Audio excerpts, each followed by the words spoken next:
पे मैं जाऊं दुल्हन चुनर मेरी मैली भई।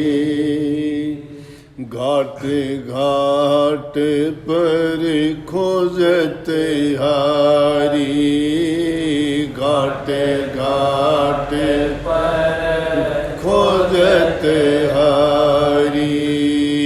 दुबिया न मिला सुजान चुनर मेरी मैली भई। अब काबे में दुल्हन चुनर मेरी मैली भई। काशी कहूँ मेरी सुनता न कोई, काशी कहूँ मेरी सुनता न कोई।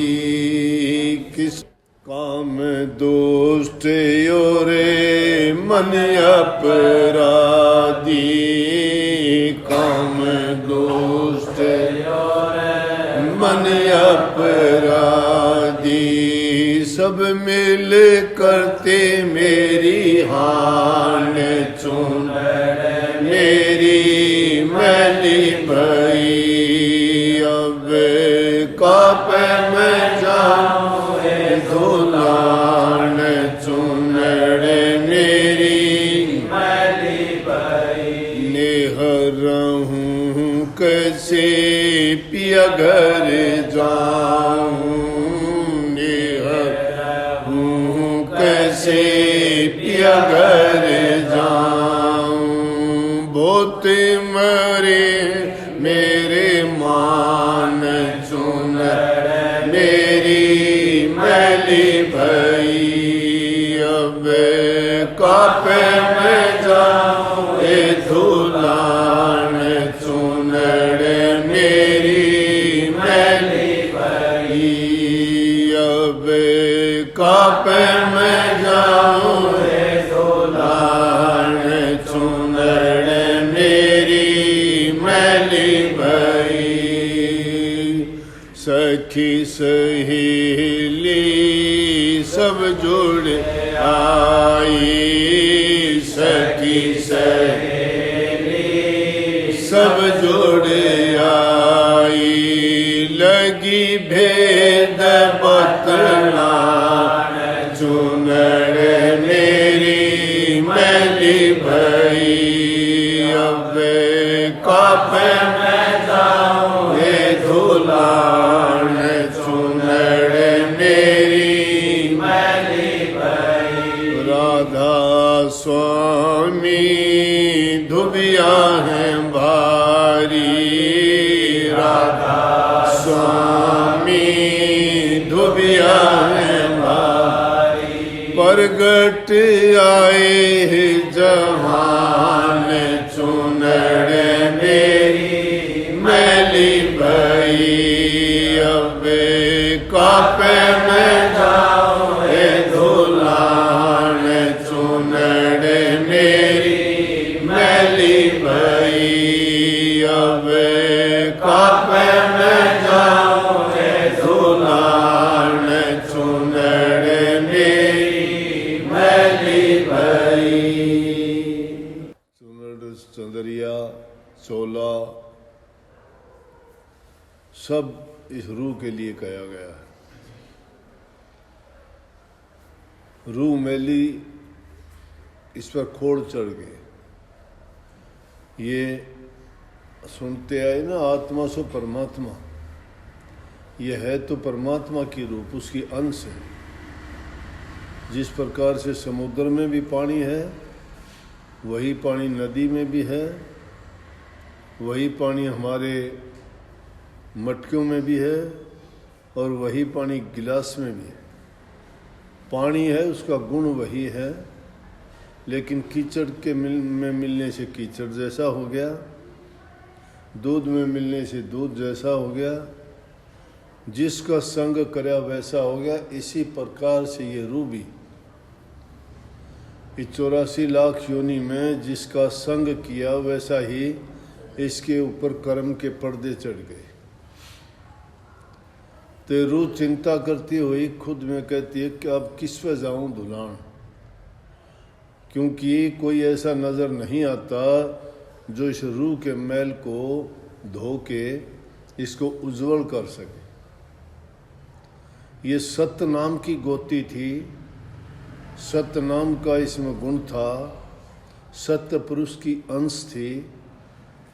तो जब ये सत्य पुरुष की अंश थी तो यहाँ काल और माया के देश में आके ये अपने निज देश को भूल गई और अपने निज रूप को भी भूल गई, क्योंकि जिनका संग करया उनके संग करने से, जैसे कही ना कि काम दुष्ट और मन अपराधी और लगाव कीचड़ शान,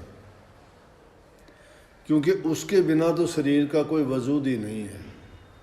कर्म तो शरीर करता है, लेकिन वो ताकत है, वो शक्ति है, वो नहीं हो तो शरीर क्या करेगा। लेकिन जब वो शरीर में रह के कर्म करती है तो उस पर भी आक्षेप आता है, उस पर उनका प्रभाव पड़ता है, और उस प्रभाव के कारण वो ऊंची नीची योनि भोगती है। इसलिए कहती है मैं कहाँ जाऊं, अब ना तो पिया घर तो जाऊं कैसे, मैली हूँ, और यहाँ रहने से मुझे दिक्कत होती है। नेहर रहूं कैसे, जैसे लड़की पिता के घर में कैसे रह के ज़िंदगी गुजार लेगी, और पिया के घर कैसे जाएगी, पिया के घर जाने लायक नहीं है। इसलिए कहीं नेहर रहूं कैसे, पिया घर जाऊं।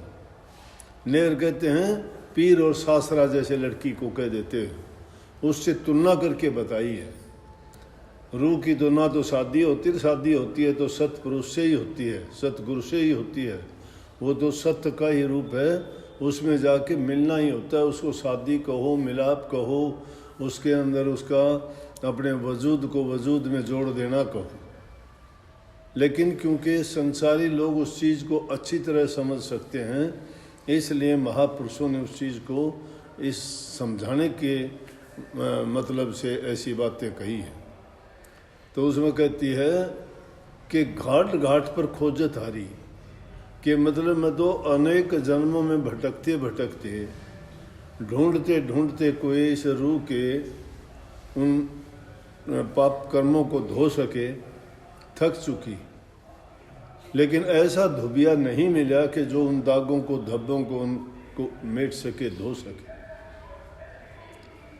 कहती है कि यूं तो सारे संग की सहेली, संग की सहेली का मतलब आदमी की बुद्धि, विचार, ख्याल, विवेक, ये इसको समझाते हैं।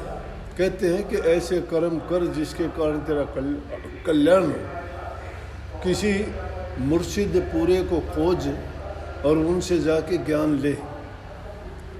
जिस प्रकार से किसी प्रकाशित दीपक के साथ बुझा हुआ दीपक ले जाके जोड़ दें तो वो उसको भी प्रज्वलित कर देता है, उसमें भी प्रकाश ला देता है। अगर खाली सरोवर पर जाके हम बैठ जाएं तो प्यास नहीं मिटती। इसलिए मुर्शिद पूरे के बिना उस निज देश का भेद नहीं दे सकता कोई, और बिना भेद मिले, बिना करनी करवाए जीव का उद्धार और कल्याण नहीं हो सकता। इसलिए कही है कि वो जो संग की मेरी सहेलियां थी, ये सहेली हैं जो इसका हित चाहती हैं। दुश्मन कौन है? दुश्मन है काम, क्रोध, लोभ, मोह, अहंकार, इच्छा, आशा, तृष्णा, ममता, क्योंकि वो भक्ति से इसको दूर ले जाती हैं और ज्ञान, विवेक, विचार, श्रद्धा, साधना, विश्वास और ये सारी की सारी चीज़ें इसको प्रभु भक्ति की ओर लेके जाती हैं। इसमें विवेक और विचार पैदा करती हैं, बुराइयां मिटाती हैं। तो इसलिए ये तो सहेली हैं। सहेली जो उसका हित चाहे, जो उसका अच्छा चाहते हो वो तो सहेली। तुम्हारा अच्छा चाहता हो तुम्हारा मित्र, तुम्हारा बुरा चाहता हो तुम्हारा दुश्मन। इसलिए कहते हैं कि वो संग की सहेली सारी मिलके सब ने बड़ा समझाया और वो भेद बतलाने लगी कि देखो तेरा कल्याण किस जगह होना है, कि इस दुनिया में राधा स्वामी दयाल प्रकट हो चुके हैं और वो सबसे बड़े धोबिया हैं। उनके घाट पर जो मैली रूह जाती है उनका धो देते हैं। किन रूहों का जो विश्वास से, श्रद्धा से, यकीन से उनके पास जाता है तो उनके कर्मों को काट देते हैं। उनके जो पाप कर्म हैं वो सब धुल जाते हैं। तो कही कि राधा स्वामी धुबिया भारी प्रगट आए जहान, वो अब इस दुनिया में प्रगट हैं। इसलिए राधा स्वामी दयाल इस कलयुग में, काल कली में प्रगट होके सूरत शब्द का योग बता के जीवों को निज घर पहुंचाने का रास्ता खोल दिया। सरल भाव से, सरल भाव से, कोई पाखंड नहीं, ना कोई वस्त्र रंगने, ना कोई भेख धारना, ना ये तिलक लगाना या कोई दाढ़ी मूछ रखना या व्रत वगैरह करना नहीं। उन्होंने कहा कि अपने मन को संयमित करके नेक कर्म करो और उनमें प्रेम, श्रद्धा, सेवा, भक्ति, त्याग, तप और साधना, इन गुणों को अपने अंदर अपना लो। राधा स्वामी मत इन सब चीज़ों को कहते हैं कि ज़रूरत के मुताबिक इस दुनिया के घर में रहते हुए सभी काम भी करो। घर नहीं छोड़ना, काम नहीं छोड़ना, वो तो जिम्मेवारी से भाग जाना है। घर छोड़ के अगर भाग जाते हो, बच्चे छोड़ के भाग जाते हो, काम करना अगर छोड़ देते हो, निठल्ला आदमी कभी भक्ति नहीं कर सकता। जो काम नहीं करता वो कभी भक्ति नहीं कर सकता। संतों ने काम की बजाय सेवा बता दी कि गुरु दरबार की सेवा करो। सभी शास्त्रों ने कहा है और सब चीज़ों को पवित्र जब माना है कि पग पवित्र जब है ये चल के सतगुरु के दरबार में जाएं। इंसान के हाथ पवित्र वो हैं जो सतगुरु के दरबार की, सतगुरु की कही सेवा करें। जबान वो पवित्र है जिस जबान से सतगुरु के गुण और मालिक को याद किया जाए और उसे नाम का जाप किया जाए। आंखें वो पवित्र हैं जिन नैनों से सतगुरु के दर्शन करें। कौन से? बाहर के गुरु की करोगे तो ही अंतर के दर्शन हो सकेंगे। बाहर की आँख के बदले अंदर की आँख खुलेगी। कान वही पवित्र हैं या उनको ही हम शुभ मानते हैं जिनसे गुरु की वाणी सुनते हो, महापुरुषों के वचन सुनते हो, और उनके सुनने से, उनके देखने से और सेवा के करने से इंसान के विचार पवित्र होते हैं, तन पवित्र होता है, मन पवित्र होता है और इन सब के करने से इंसान का जीवन पवित्र होता है। तन पवित्र सेवा किए, धन पवित्र किए दान, मन पवित्र हरि सिमरन से त्रिविध हो कल्याण। शास्त्रों का लेख है। शास्त्रों ये कहते हैं, तुलसीदास जी ने लिखा है, तुलसी इस संसार में 5 रतन है सार, मीठा बोलन, नीवा चलन, करना पर उपकार।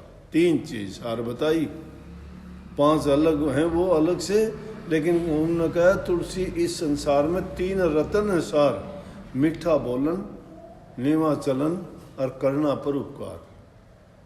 जबान से मीठा बोलना, दीनहीन होके, गरीब होके रहना और दूसरे की भलाई करना। सारी चीज़ें इसमें आ गई। दीनता करेगा उसके दिल के अंदर प्रेम होगा, प्रेम होगी उसके दिल में श्रद्धा होगी, श्रद्धा होगा वही प्रभु को, परमात्मा को, शक्ति को मानता है, वही उसकी पूजा पाठ, इबादत, आराधना कबूल होती है। और जो इंसान चतुराई, चालाकी, बुद्धि में रह के अपनी होशियारी दिखाता है, संतों के दरबार में वो फेल होता है। वहाँ तो दिखा दस प्रेम, प्रेम और विश्वास जिसके दिल में है, वो चाहे कुछ भी ना करता होगा तो भी उस जीव का कल्याण है। वो क्योंकि वो करेगा। लेकिन दुष्ट प्रवृत्ति के आदमी होंगे, उनके विचार उनको सही रास्ते नहीं आने देते। कहीं नहीं कि मेरे पाप कर्म ही न तुझसे मिलने देते हैं, जब चाहूँ मैं दर्शन करना रोक मुझे वो लेते हैं। पाप कर्म, जो हमारे दुष्ट कर्म हैं, पाप कर्म है, गंदी सोच है, काल के जीव हैं। काल का जीव कबहू नहीं माने, कोटि कथे ज्ञाना। जैसे लाख आग ढिंग सिंह ढिंग पिंगले और पाछे काष्ठ समाना। कि दुष्ट प्रवृत्ति के इंसान को समझ नहीं आती। जिस प्रकार लाख को आग के पास रख दोगे तो पिघल के नरम हो जाएगी, लेकिन दूर कर दोगे तो वाह की वाह काठ वर्गी कर दी है। क्योंकि कई चीजें होती हैं उनमें। एक तो वो जीव बड़े निर्भाग होते हैं, निर्भाग पीछे के उनके कर्म गंदे होते हैं। खोटे कर्मी जो होते हैं वो अपना कर्म का भार जो लेके आते हैं, इसलिए इस जीवन में कुछ नहीं कर पाते हो। पीछे से भी गए बीते थे वो, अब भी गए बीते और आगे का भी बिगाड़ लेते हैं। उनका आगे का भी बहुत खराब है। तीनों काल इंसान बुद्धिमान है, अगर वो सोचे तो तीनों जीवन कह दें त्रिकालदर्शी है। आप भी त्रिकालदर्शी हो, देखो गौर करके। तुम जैसे कर्म पीछे करके आए थे उसका परिणाम ये है। कुछ तो अच्छे नेक कर्म किए थे, तुम सही इंसान हो। हाथ आपके ठीक, पैर आपके ठीक, शरीर आपका तंदुरुस्त, उम्र आपको दे रखी, घर परिवार आपको मिला, पत्नी मिली, बच्चे मिले, सब कुछ करने लायक हो। तुमसे बुरे हैं लोग, भूखे मरते फिरते हैं। किसी का ब्याह नहीं, किसी का बच्चा नहीं, किसी का बाप नहीं, तो किसी की माँ नहीं, तो कोई दो रोटी का मोहताज है, उसको रोटी नहीं है। कोई दिमाग से विकलांग है, कोई आँख से काना है, कोई हाथों से अपाई, हाथों से उसके हाथ नहीं है कि, तो किसी के पैर नहीं है, दूसरे उसको एक मिट्टी का यूँ समझो कलबूत की तरह उठाए फिरते हैं। उसका खोटा ही कर्म था। अब वो पैदा हो गया, रूप इंसान का है, ना समझ है, ना ज्ञान है, ना उसको सोच है, ना कुछ करने का उसमें है। उसको पता ही नहीं दुनिया क्या है। देखे होंगे कैसे कैसे लोग होते हैं, इसका मतलब उनका खोटा कर्म है। लेकिन उनसे तो आप बहुत अच्छे हो, सबसे अच्छे हो, सब कुछ मिला आपको, सब कुछ मिला हुआ है।